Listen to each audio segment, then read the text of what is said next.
The Princess and the Warrior by Duncan Tonatiuh. A Tale of Two Volcanoes. Once upon a time, there lived a kind and beautiful princess named Ista. Even though she was the daughter of an emperor, she loved to spend time with people who grew corn in the fields. Suitors traveled from distant lands to woo her.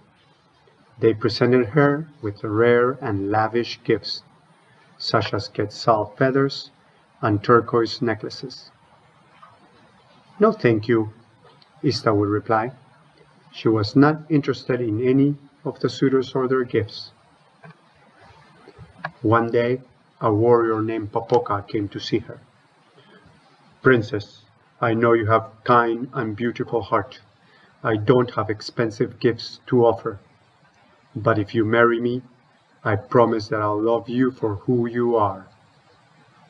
Popoka's words were music to Ista's ears. She could hear the honesty in his voice, and she fell in love with him. The emperor did not want his daughter to marry a mere soldier.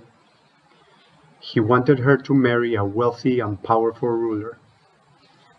But he knew that Popoka was the best and bravest warrior in his kingdom. The emperor and his people had been at war with the jaguar Claw, the ruler of a neighboring land, for years. He summoned Popoka. "Popoka," the emperor said, "if you defeat Jaguar Claw once and for all, I'll let you marry my daughter Ista."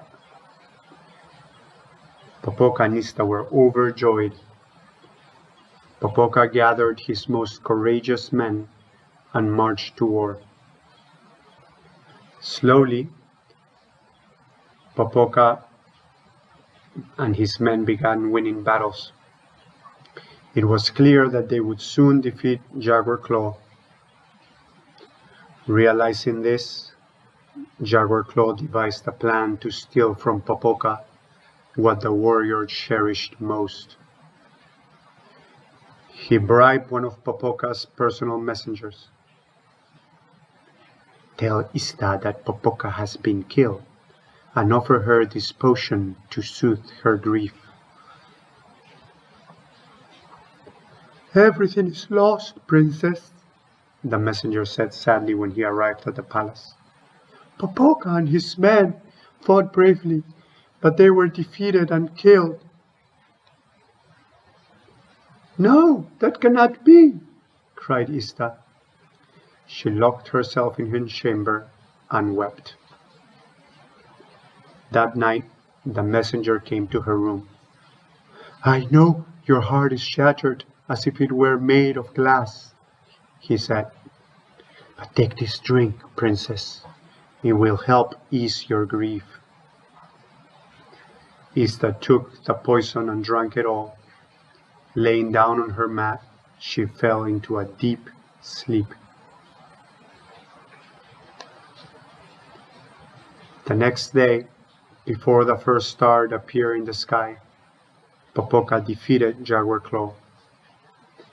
Unaware of the lies the messenger had told, the great warrior and his troops marched back to the palace in triumph.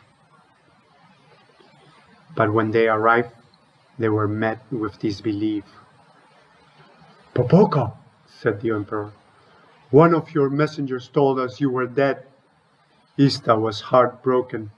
She took a special medicine to ease her pain. "And now we cannot wake her." "This cannot be true," said Popoka. "Ista, my beautiful princess, has to awaken." Popoka carried Ista to the top of a mountain. But still, the princess did not wake up. Popoka refused to move. He stayed next to Ista, just as he had promised when he first met her.